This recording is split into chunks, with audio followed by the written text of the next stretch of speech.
George Washington, born in Westmoreland County, Virginia, 1732, died in Mount Vernon, Virginia, 1799. 2 terms, 1789 to 1797.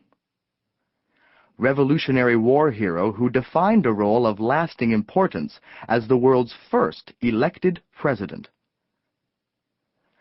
At 6 feet 2 inches, George Washington had big muscles, big moves, always elegant and powerful, and big feet, size 13. He stood out, literally head and shoulders above ordinary people. He looked the way people thought a president should.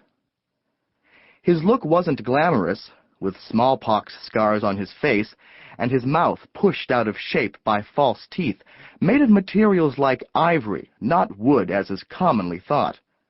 Like many at the time, he felt that regular bathing was unhealthy, but he dressed fashionably and wore his military uniforms at every opportunity.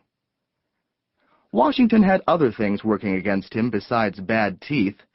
He wasn't scholarly. He had the equivalent of an 8th grade education.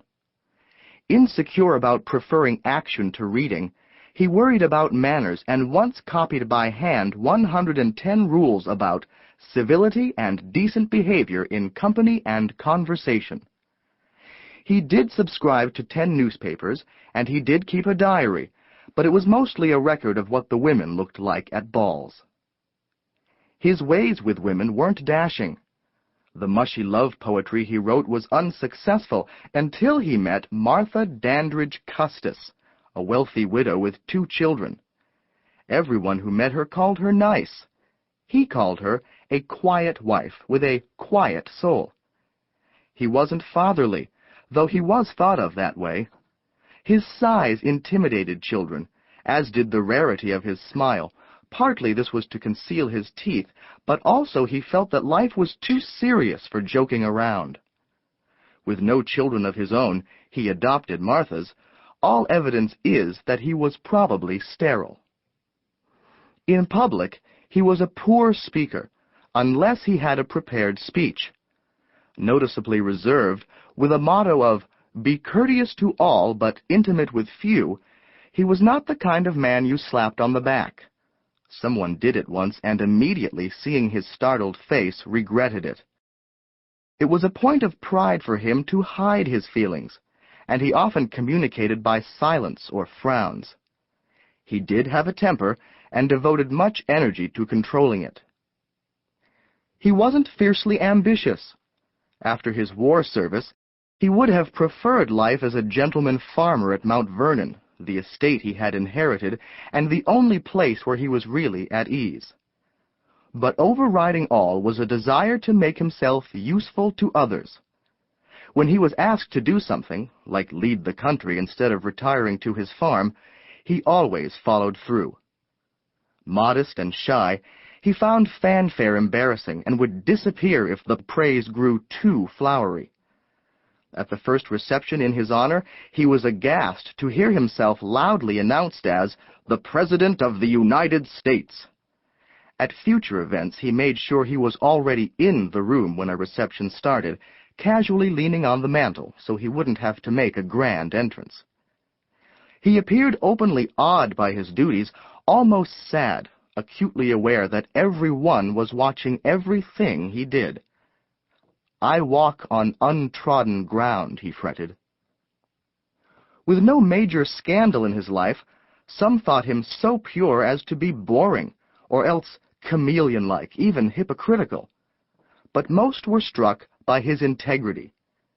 Influenced in part by his Episcopalian faith, he developed and stuck to a personal code of right and wrong. He went along with the custom of slavery, though he found it personally repugnant, and hoped it would end. In his last 20 years he rarely bought a slave, and found discreet ways to free some. In his will, he freed the rest upon Martha's death. People found other reasons to admire Washington besides integrity. He was rich, especially once he married Martha. As the country's first millionaire, he politely declined his presidential salary of $25,000, and he was an animal lover, Especially devoted to his faithful dogs, he gave them names like Sweet Lips, Madame Moose, Vulcan, and True Love. He had grooms brush the teeth of his horses every morning. But what really stood out about Washington was his sheer bravery. During the Revolutionary War, the British noticed that General Washington just would not give up or go away. Famous for taking daring risks and for superhuman stamina, he could stay awake for days at a stretch, even on horseback, and survive any ordeal, including walking through gunfire untouched. After the war, with Washington linked so closely to American independence, there simply was no other choice as leader. He is the only president who was elected unanimously. Also the only president not to live in the White House. It hadn't been built yet. Washington lived in various executive mansions. Up at dawn, he shaved and had his hair combed, powdered if the occasion was formal, and tied back with a ribbon. Breakfast was 3 buttered cornmeal cakes smothered with honey, plus 3 cups of tea. Favorite dishes included crab meat soup, one of Martha's specialties, sweet potatoes with coconut, ham with oyster sauce, and string beans with mushrooms. He usually went to bed early, but if visitors had interesting news, or if Washington particularly liked them, he would stay up to linger over champagne. When he finally returned to his beloved Mount Vernon after his presidency, he expanded the farm from 2,500 acres to 8,000, gradually taking over the neighborhood. "The General and I feel like children, just released from school," Martha confided to a friend. But the horde of visitors continued.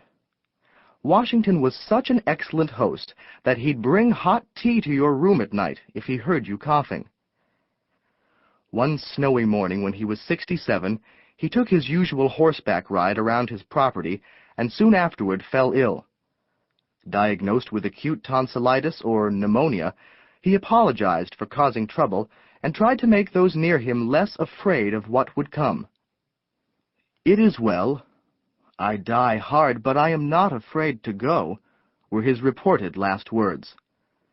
Ever conscious of dignity, he requested a simple burial, but he got a spectacle anyway, complete with gun salute.